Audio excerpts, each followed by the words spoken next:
J'ai rien à me reprocher. Mets ta caméra, J'ai rien à me reprocher. Mets ta caméra. J'ai rien à me reprocher. Laisse-le, je ne mets pas.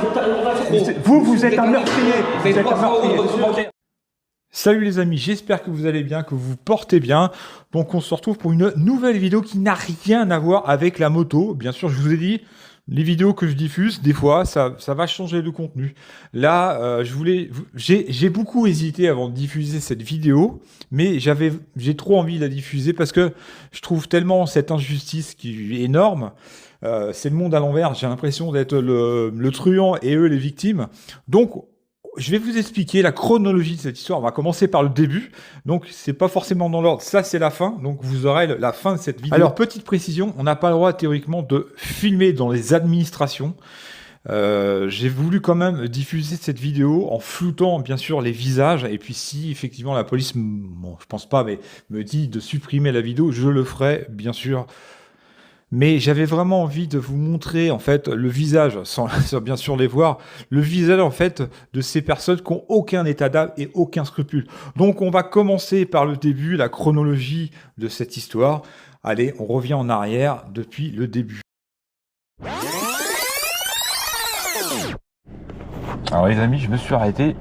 Il faut que je vous explique un petit peu cette aventure un petit peu compliquée. Donc je me suis arrêté là sur une petite aire de repos, parking d'autoroute pour déjà démarrer ma GoPro.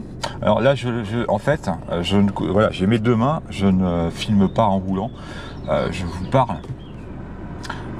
Donc j'ai ma GoPro qui est encore en ceinture sur mon ventre. Voilà, donc ça va me permettre en roulant de vous expliquer un peu la situation et pourquoi j'ai décidé de faire une vidéo pour, on va dire, préventivement. Et pour éviter la même mésaventure que moi. Et puis,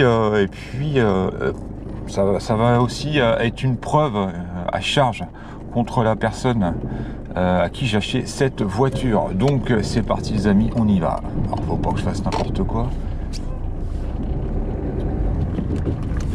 Donc là je vais à Tours, là où j'ai acheté la voiture que je restitue en fait. Alors on va commencer par le début.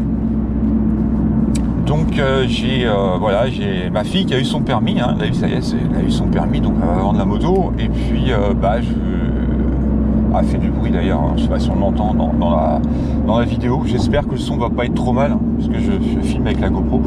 Donc donc ma fille elle a eu son permis, donc voilà, il faut y acheter une voiture. Donc moi ça fait un petit moment que je cherche des voitures, hein, on est tous pareils, on essaie de trouver une bonne affaire, une bonne voiture. Et puis on a eu le coup de cœur pour cette voiture. C'est vrai que quand on voit l'intérieur comme ça, on se dit elle est pas trop mal. Mais je suis pas très sûr, je suis pas serein avec cette voiture. Vous allez comprendre pourquoi. Alors j'essaie d'être vigilant quand même à ce que je fais. Alors faut savoir, j'ai pas énormément dormi depuis 2 jours. Hein. Alors. Donc j'ai acheté, je trouve cette voiture que je vous montre un petit peu, je pense que c'est un revendeur de voitures. Je ferme tout pour que... Un revendeur de voitures. Et ma fille voulait une petite 208 avec un petit moteur parce que vous savez... Ouais, la pression des pneus. Voilà, le problème il est là, c'est que...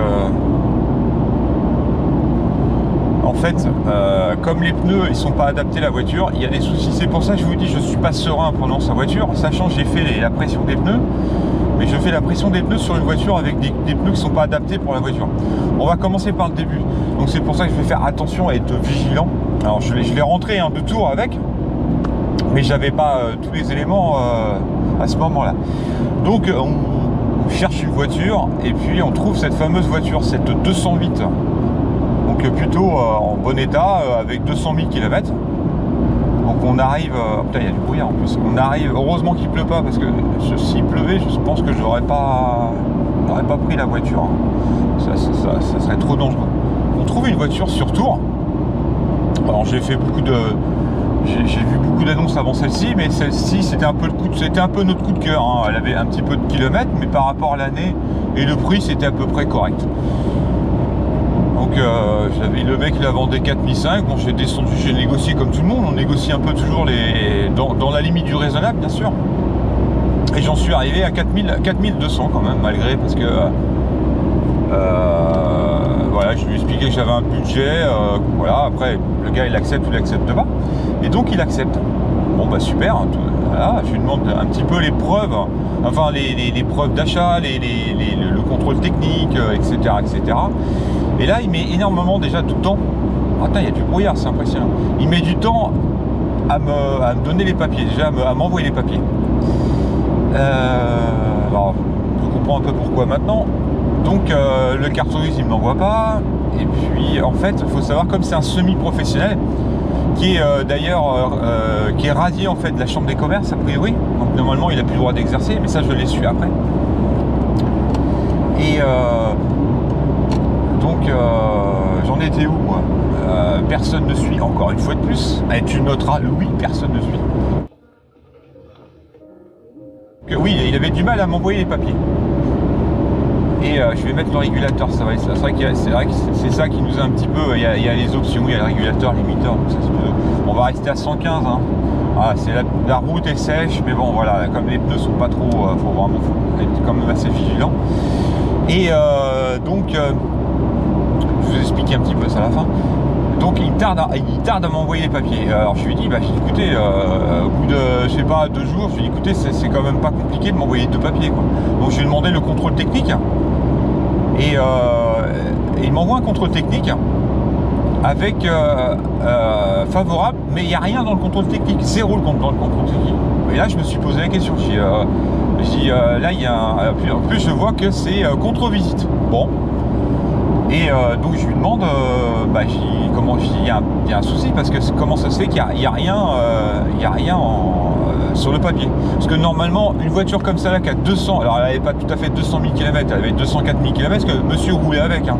Alors il faut savoir que normalement un semi-professionnel n'a pas le droit de rouler avec une voiture. C'est pas sa voiture personnelle. Et je lui dis, d'ailleurs, quand je l'ai vu, je dis, est-ce que vous avez le droit de rouler avec votre voiture, enfin avec la voiture? Non, pas vraiment. Mais il me dit, si on voit les forces de l'ordre, on leur dit qu'on l'emmène au client. Voilà comment la parade, en fait, ça prouve un peu déjà un petit peu le personnage. Que le gars n'est pas tout à fait honnête. Donc c'est un peu sa voiture personnelle quelque part. Qu'il essaie de revendre, et en même temps, voilà, pire de coup. Contrôle technique, je dis, écoutez, il n'y a pas les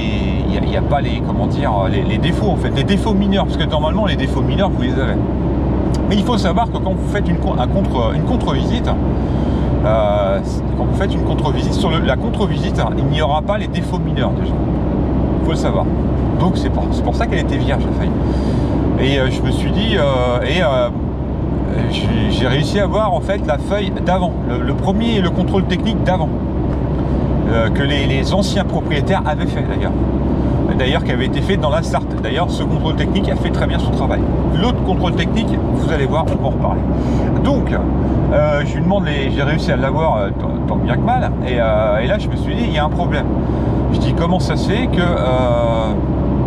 je dis, ouais, il y avait quand même des défauts majeurs. Elle était en contre-visite pour 3 problèmes assez importants.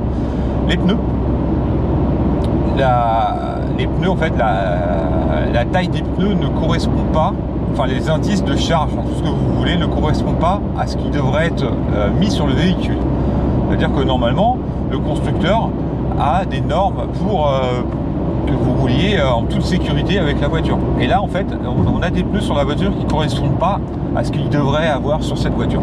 Normalement, déjà, ça, c'est un risque d'accident, de perte de contrôle, enfin tout ce que vous pouvez imaginer. Donc ça, c'est déjà dangereux. Donc c'est une contre-visite directe. Mais pas des pneus, c'est comme si vous mettiez du 17 pouces sur une voiture qui normalement aura du 15 pouces. Il va peut-être avoir un problème. Là, c'est ce qui se passe. Donc c'est pour ça que je reste un petit peu vigilant en roulant avec. Mais j'ai pas le choix. Comme je suis obligé de la ramener, je vais pas m'amuser à y payer les pneus en même temps. Hein. Donc première chose. Deuxième contre-visite, on reste sur les pneus, l'usure des pneus. Alors ça, je l'ai vu. Je vous avoue, je l'ai vu quand j'ai fait un tour de la voiture.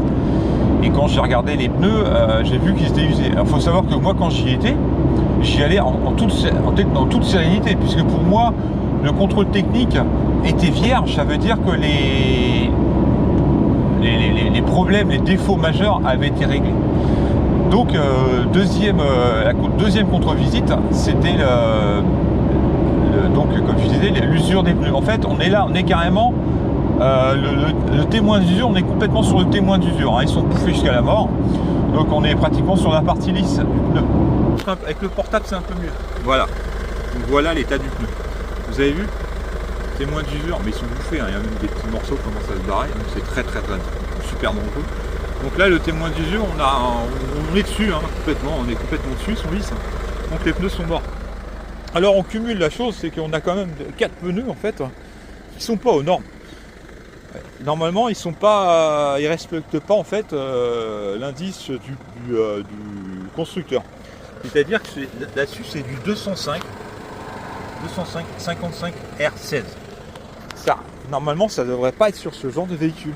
Parce que l'indice de vitesse, de crevaison, tout ça, d'ailleurs j'ai des capteurs qui indiquent, voilà, j'ai un défaut qui s'affiche là, vous voyez, là. C'est à cause de la pression des pneus. Parce que forcément, il n'y a rien qui correspond. Alors, sachant que j'ai fait la pression hier, et il y avait des différences, en plus, heureusement que j'ai fait la pression, parce qu'il y avait des différences entre les pneus, c'était assez incroyable. Et normalement, on devrait avoir voilà, vous avez ces deux tailles-là, donc du 195 55 R16 87H ou du 125 80 R15 80. Voilà, ça c'est ce qu'il devrait avoir sur le véhicule. Là on est en 205, qu'est-ce que ça va faire là-dessus? Donc voilà, donc déjà on cumule deux problèmes. On cumule l'indice qui est pas bon sur la voiture, ce qui est rapporté sur le contrôle technique. Le contrôle technique a fait très bien son travail, aucun souci, il a bien effectivement indiqué ce problème qui est très dangereux pour la sécurité d'autrui, hein, même pour les gens qui sont en face, et puis pour vous-même. Donc déjà l'indice n'est pas bon, donc ça il y a un risque de perte de contrôle, etc., de crevaison, parce que ils sont pas adaptés pour la voiture. Et puis on a aussi le deuxième problème, c'est les pneus qui sont complètement lisses. On retrouve sur le premier rapport. Alors j'ai pas fait le lien moi au début, voilà. Alors je vous montre la voiture, je ne vais pas vous montrer, voilà. Autrement, aspect comme ça, bon, il y a des petites rayures qu'on ne voit pas forcément voir, voilà, avec le pare-brise, un petit peu ça, je l'ai vu, pareil, je ne l'ai pas vu tout de suite, elle est un peu fêlée là, je sais pas si on le voit sur la... Bon, il y a des petits trucs, mais bon, voilà, il y a des petites... alors, là, c'est pareil, voilà.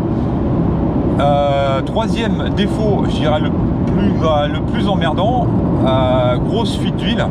Donc grosse fuite d'huile. Alors je sais pas si je vais pouvoir vous le mettre en photo, ce qu'ils ont indiqué sur le rapport du contrôle technique.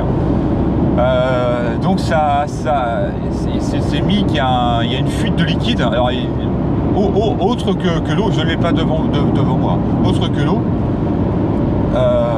Donc de l'huile, hein, je pense que c'est de l'huile. Et qui peut engendrer un accident pour soi-même et pour autrui, surtout pour autrui on va dire, parce que vous avez de perte de l'huile et ça en tant que motard, j'en suis conscient que ça peut être dangereux pour une moto, hein, quand une voiture perd de l'huile dans un rond-point ou machin, ça peut être fatal pour une moto, même sans parler de rond-point. Donc déjà voilà, mais pour moi attention, ça avait été réparé, on est d'accord, puisque le contrôle technique, voilà, était vierge, favorable. Il avait marqué favorable. Aucun souci. Pourquoi j'ai à m'inquiéter? Le contrôle technique, c'est favorable. Donc les problèmes ont bien été réglés. On est d'accord. Donc après les défauts mineurs, il y en a toujours sur une voiture, surtout de ce kilométrage. Hein. Bon, ça voilà, ça fait partie des choses. Bon, voilà, hein, je l'ai prise quand même, parce que je dis c'est quand même, voilà, il y a des garnitures de frein, des conneries que je vous montre. Bon, il y en a un petit peu, mais bon, voilà, c'est pas en contre-visite. Donc ça, on verra ça plus tard, petit à petit. Et donc bon, je dis, c'est plutôt positif. Donc je vais là-bas. Je vais là-bas, donc je regarde un petit peu la voiture. Alors je suis en train d'accélérer, sachant que j'ai mis le... Ah oui, j'ai enlevé le...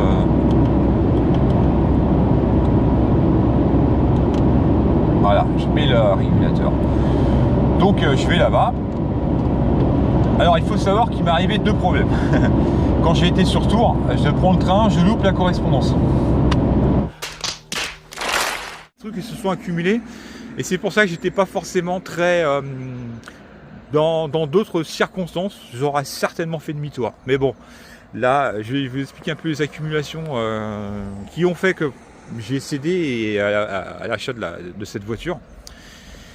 Mais aussi, je veux dire, à charge, je veux dire, c'est que le gars m'a tout caché en fait. Donc voilà. Donc j'arrive là-bas. Et puis il monte la voiture, il me dit ouais elle est 10 sur 10, elle est nickel et tout, vous allez pouvoir l'essayer. Donc moi ça m'a rassuré, je dis bon ça va, il a rien à cacher, il veut que je l'essaye, tout ça, bon bah parfait. Et puis je regarde les pneus. Et heureusement que j'ai regardé, j'ai demandé le premier rapport contrôle technique. Hein. D'ailleurs, maintenant je ferai attention, je demanderai le premier rapport, le contrôle technique d'avant. Parce que, en fait, ce qui s'est passé, c'est que le contrôle technique a fermé les yeux. En fait, il a caché complètement les vis qu'il y avait sur cette voiture. Et donc, le troisième, j'ai oublié de vous parler du troisième, le plus important de la contre-visite, c'est une fuite d'huile très importante au niveau de la voiture. D'ailleurs, qui donc bien indiqué et qui pouvait engendrer un risque d'accident pour autrui. Et ça, je le comprends, je suis motard. Hein. Donc je suis motard et si on a des plaques d'huile d'une moto, enfin d'une voiture qui fuit, comme celle-ci, eh ben vous pouvez tuer quelqu'un, quoi. C'est aussi simple que ça. Et ça, c'est vrai que ça me préoccupait énormément, mais je me suis dit, contrôle technique favorable. Donc même s'il y a eu ces problèmes-là, ces problèmes ont été réparés. Je lui parle quand même de cette fameuse... Alors, quand je suis arrivé sur les lieux, donc je regarde le véhicule, et là, je regarde un peu les pneus. Je dis, écoutez, par contre, les pneus, là, ça va pas, ils sont complètement lisses. Je dis, ouais, mais attendez, on ne vend pas une voiture, ça, fallait me le dire. Il fallait me le dire avant que j'arrive, me dire, voilà, être honnête, me dire, voilà, les pneus sont lisses, les pneus sont morts, mais j'ai pas fait forcément le lien tout de suite avec le premier rapport contrôle technique. Je l'ai pas fait tout de suite parce que je l'ai vu, du temps s'est passé et puis j'ai pas fait le rapprochement qu'en fait il y avait les mêmes problèmes qu'avant. Bon, et puis voilà, on parle et tout, ouais, mais machin, mais je dis ouais, mais je dis attendez, faut pas vendre une voiture comme ça. Pour moi c'est dangereux parce que là je vais reprendre l'autoroute, s'il pleut, il y a un risque d'accident quand même. Et puis il me dit ouais mais non, elle est nickel, machin, gna gna. Et puis c'est vrai que j'étais sur place, il faut savoir que quand je suis arrivé là-bas, j'ai pris le train et je devais faire, j'avais une correspondance une correspondance à Angers, je devais m'arrêter à Angers et prendre un train à Angers qui m'emmenait à Tours. Et j'ai loupé cette correspondance. Alors j'étais en train de parler, j'étais pas très réveillé, machin, et j'ai loupé cette correspondance.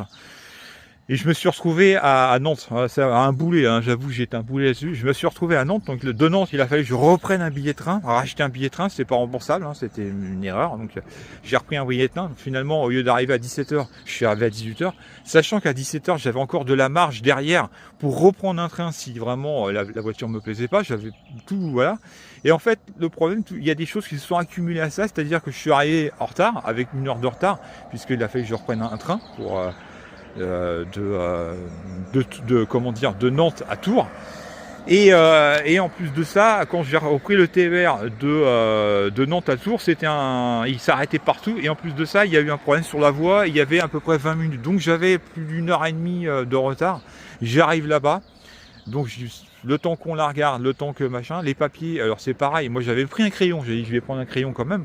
Mais bon, je me suis dit comme c'est un semi-professionnel. Je rappelle que c'est un revendeur, donc le gars normalement il a l'habitude de vendre des véhicules.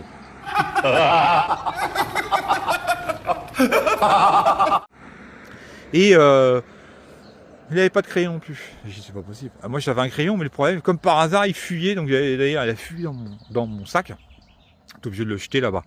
Mais moi je me suis dit voilà, c'est un professionnel, il va à l'habitude, il a déjà trouvé un endroit pour se poser, pour qu'on fasse les papiers en bon uniforme. Non, le mec il avait pas de crayon. Il avait pas de... On s'est posé sur une voie de Lidl, on a fait les papiers sur le toit de la voiture. Bon, j'ai pris ça je me suis dit, bon, le mec, il fait un peu dans le machin, dans les voitures, il a pas pensé à tout. Enfin bon, ouais. J'ai trouvé un peu des excuses, hein. Je trouve que j'aurais pas dû, j'aurais dû déjà m'inquiéter de la façon dont il me présentait la voiture. Et donc je lui dis ouais pour les pneus tout ça, je dis ouais mais c'est pas normal. Et donc j'ai essayé de quand même négocier parce que je dis là il y en a pour 200-300 balles pour des pneus à l'avant.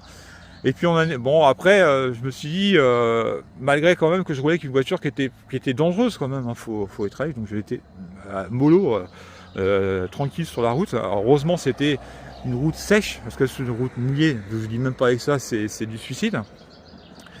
Et donc voilà, il met il me dit ouais mais 10 sur 10, il me dit essayez là, c'est vrai qu'elle faisait pas trop de bruit, mais il faut savoir je l'avais essayé que en ville. Et là après quand j'ai pris l'autoroute, j'ai vu qu'il y avait des trucs, alors des trucs qui sonnaient, comme la pression des pneus, forcément comme les pneus c'est pas des pneus qui sont adaptés à cette voiture, donc bah elles sonnent. Et puis bah ouais, voilà, il faut faire attention parce elle a tendance un peu à trembler un peu parce que les pneus sont pas adaptés, puis ils sont morts en plus. Et puis c'est surtout la fuite d'huile. Donc, bon, pour moi, ça avait été réparé, il n'y a pas de souci. Après, j'ai repensé à... Et puis, je dis, bon, on a fait la transaction quand même. J'ai quand même acheté. Puis bon, encore, s'il n'y a que les pneus, bon, c'est quand même... Elle coûte 4100, du modèle 2017. Bon, ça va, je veux dire, j'ai encore un peu de marge. Ça va, faut pas... Voilà. Et puis, finalement... Je décide de prendre la voiture, mais je me dis aussi en même temps, j'ai plus de train, j'ai plus rien pour partir. Bon voilà, c'est un peu ça aussi qui a fait un peu ma perte, où j'ai pas été très lucide là-dessus. J'aurais dû me dire, ouais, c'est comme les pneus, c'est quand même bizarre, les pneus qui me vendent une bagnole comme ça. Et bon, je me suis dit bon, s'il y a que les pneus, ça va encore. Et puis, ce qui est bizarre, après, sur le coup, je me suis dit comment ça se fait que cette voiture elle est passée au contrôle technique. Bon.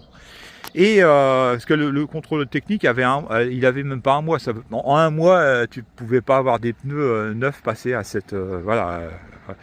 Donc j'en étais où moi pour finir.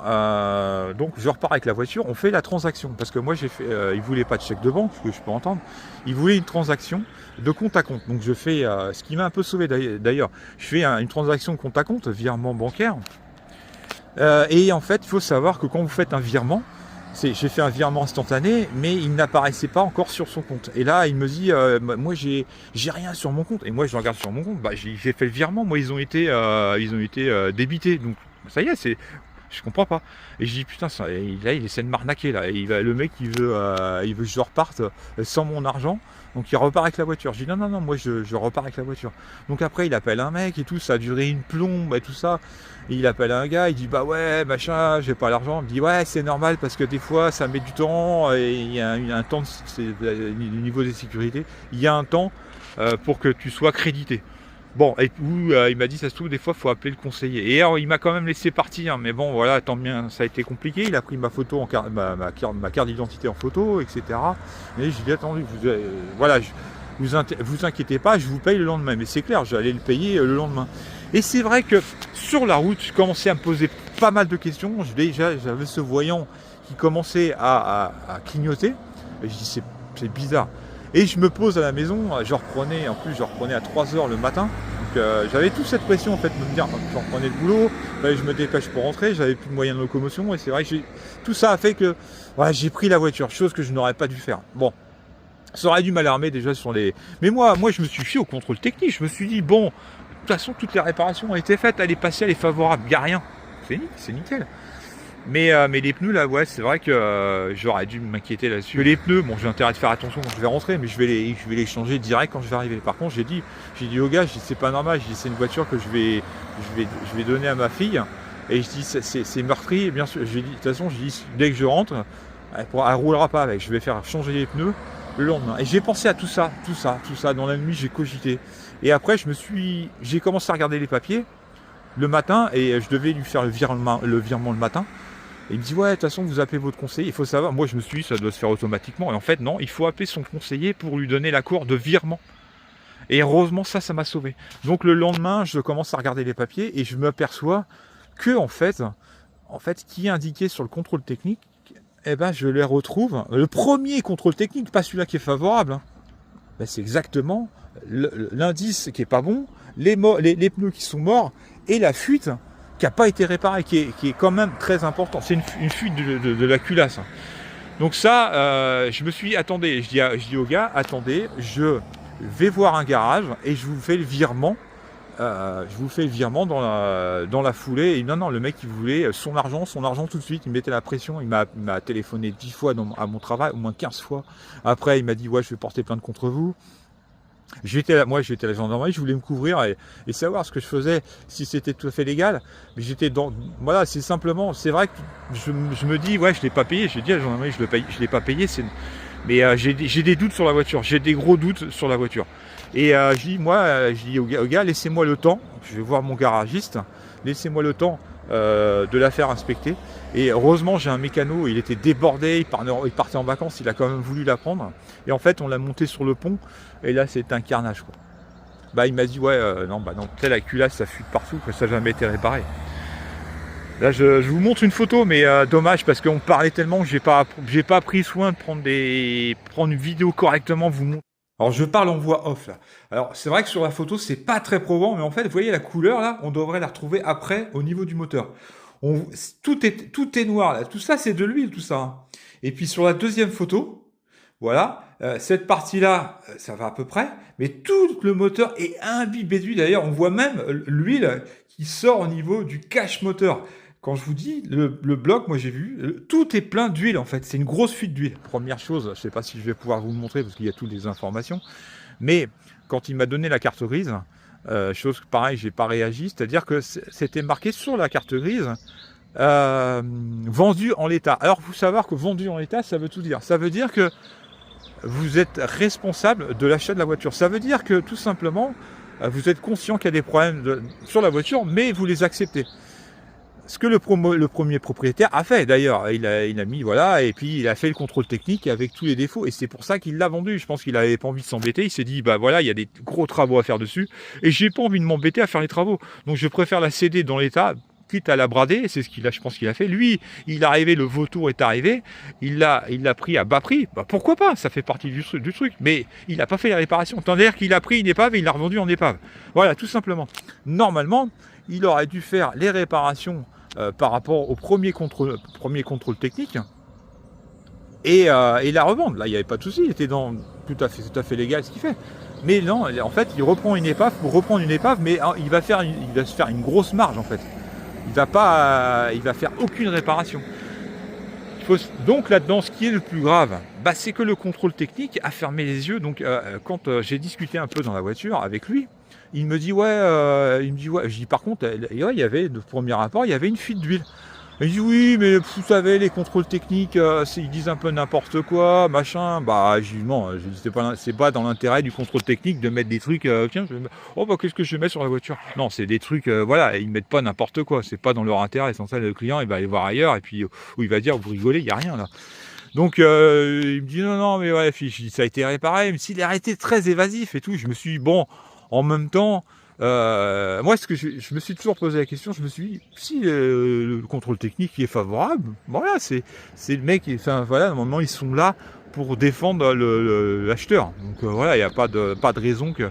Eh ben si, j'avais des raisons de m'inquiéter. Ce qui m'a inquiété, c'est quand j'ai commencé à penser dans la voiture, le pneu il est lisse, et après je suis revenu sur le premier rapport, je me suis dit c'est marrant, c'est le même problème. Et après l'indice de la norme des pneus par rapport au constructeur, pardon, bah ouais, tout ça revenait, et la fuite. Donc j'ai demandé à mon mécano qui regarde, oui, bah, on a regardé en dessous, c'était un carnage. Donc en fait rien n'a été fait sur la voiture. On en est là, les amis. Donc en fait, je vais écoutez, moi c'est soit je vous restitue la voiture. De toute façon, le mec, il voulait absolument que je lui fasse son virement. Non, vous me payez, je vous ai vendu la voiture, vous me payez. Je dis non. Moi, j'ai acheté une voiture qui a été réparée, qui est roulable, que je peux rouler en toute sécurité. J'ai pas acheté un cercueil, moi. Je suis désolé, on vend pas un cercueil à quelqu'un où on lui dit, où on lui indique. Mais là, en fait, ce qui s'est passé, c'est qu'il y a eu, c'est même pas de la complaisance du contrôle technique, c'est meurtrier ce qu'il a fait. Parce qu'en fait, il revend une voiture avec tous les défauts qui auraient dû être réparés, mais c'est pas des défauts mineurs, c'est des défauts majeurs d'ailleurs, qui nécessitaient un contrôle technique. Et c'est rien de le dire, parce que là on cumule tous les problèmes sur cette voiture, c'est un cercueil en roulant, c'est une question de temps pour avoir un accident, tout simplement. Moi je l'ai eu, j'ai pas roulé avec parce que voilà, c'est trop dangereux. Là je suis revenu à Tours avec, pas pour lui restituer. Mais le problème c'est que ce mec là, il m'a fait énormément de menaces. Et bon, il n'est pas très catholique, on va dire. Donc, pour ça que j'ai décidé de faire cette vidéo. J'ai décidé de mettre une caméra sur moi, parce que je pense que ça va pas forcément très bien se passer. Et je pense que j'ai peut-être un comité d'accueil qui m'attend là-bas, puisqu'il m'a menacé à plusieurs reprises. Et j'ai dit, il voulait pas me laisser le temps, parce que je dis peut-être qu'il est de bonne foi, peut-être que c'est surtout la fuite. Encore, franchement, même à la limite, je fermais les yeux sur les pneus, mais ce qui m'a fait, c'est la fuite d'huile, quoi. Et là, bah, mon mécano, il m'a dit, bon, bah là, faut déposer tous les trucs et tout, ça va. On part non, là, il y en a pour 1300 balles. Donc, on n'est plus dans les mêmes prix, quoi. Donc voilà, alors j'ai été à la gendarmerie, hein, j'ai été à la gendarmerie, je leur ai expliqué la situation, mais on est dans un pays, les amis, où on se fait arrêter quand on se fait verbaliser quand on fait un excès de vitesse, mais pour protéger le citoyen, quand il vous arrive quelque chose comme ça et vous êtes de bonne foi, moi je suis quelqu'un d'honnête. Eh ben, moi, ce que je demande, c'est qu'on soit honnête avec moi. Et le gars n'a pas du tout été honnête. Il m'aurait dit dès le début, voilà, allez, vous avez ça, je les ai pas fait réparer. Enfin, le contrôle technique, je l'ai payé un peu pour qu'il fasse mieux. Bien sûr qu'il allait pas me dire ça, on est d'accord, hein, c'est le monde des bisounours. Hein. Donc on en est là, donc je vais restituer la voiture, alors, sachant que le gars, c'est pareil. Jusqu'où, alors, quand ils m'ont fait des menaces, tout ça, après il m'a dit ouais, je connais un avocat, on a porté plainte contre vous, ok, pas de souci, portez plainte contre moi.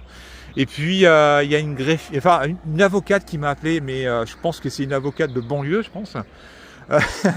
Et après, d'avocate, elle est passée à juriste. Enfin bon, bref, elle me dit ouais, je suis juriste et tout ça, monsieur, vous avez acheté une voiture, il fallait la payer. J'ai dit oui, d'accord, payer. Moi, je paye une voiture qui est aux normes pour rouler. Je ne paye pas un cercueil, je paye quelque chose qui n'est pas en infraction. Là, je suis complètement, même, j'ai pas le droit de rouler avec cette voiture, ce véhicule. Il n'aurait même pas dû me la vendre. Quand j'ai su que les indices, alors que je me suis arrêté sur les pneus lisses, mais bon. Quand j'ai su, voilà.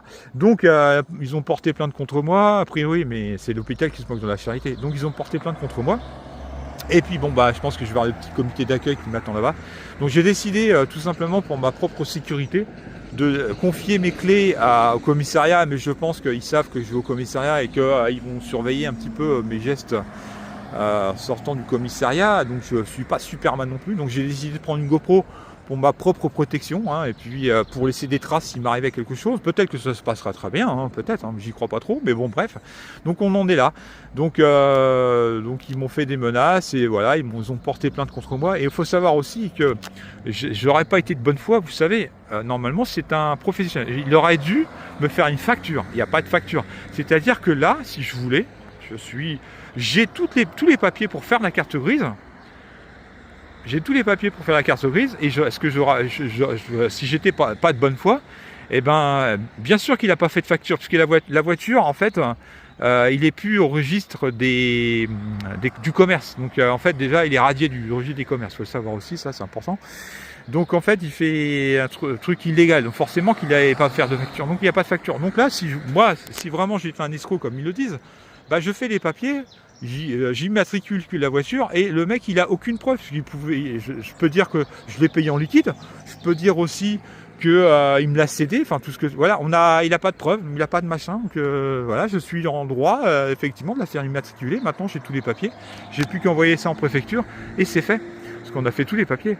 Mais il a pas de preuve. Donc voilà, si j'étais vraiment de mauvaise foi, moi je lui ai dit écoutez, donnez-moi le temps que je regarde effectivement si ça a bien été fait. Si ça a bien été fait, bah écoutez, je vous virerai l'argent, comme promis. Et effectivement, je me suis aperçu que bah il y avait plus attendez, quand je vous parle de c'est 1400 ou 1500, je sais plus, de réparation sur la voiture. Je parle parce que c'est un mécano que je connais, qui a essayé de trouver les pièces qu'il faut, mais voilà, qui a pris le temps de trouver voilà, d'avoir des prix corrects. Je vais chez Peugeot, je m'enture pour plus de 2000 €, voire même encore plus que ça, même. Voilà, avec les pneus. Donc voilà, on en est là. Donc voilà, je voulais vous faire une vidéo. Donc faites attention quand vous achetez une voiture. Et je pense que je prendrai un peu plus de précautions quand j'achèterai ma future voiture et faire attention et pas faire dans la précipitation. Et c'est vrai qu'on a tendance à se dire ouais, faut pas faire les choses. Et je l'ai fait. Voilà, je suis le premier à dénoncer, le dire, et puis finalement je ne suis pas ce que je dis. Donc voilà les amis, on en est là. Donc je vais m'arrêter là et puis je ferai peut-être une vidéo là-bas ou pas, je sais pas, on verra. Mais je vous dirai un petit peu l'issue en fait de cette histoire.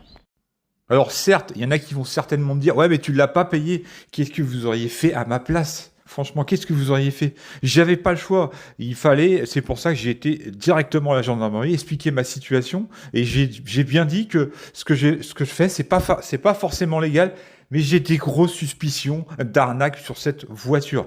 Je vous en parlerai encore plus longuement dans la prochaine vidéo déjà qui est trop longue. Vous allez voir, c'est assez impressionnant. Le pire dans tout ça, les amis, c'est que j'ai l'impression que quand ils parlent de moi, c'est moi le truand, c'est ce que je répète, et eux les victimes.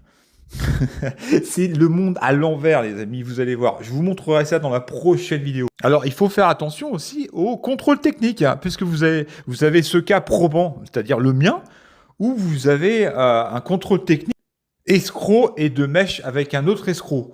Donc, on en arrive à faire un contrôle technique complètement mensonger et dangereux pour le futur acquéreur.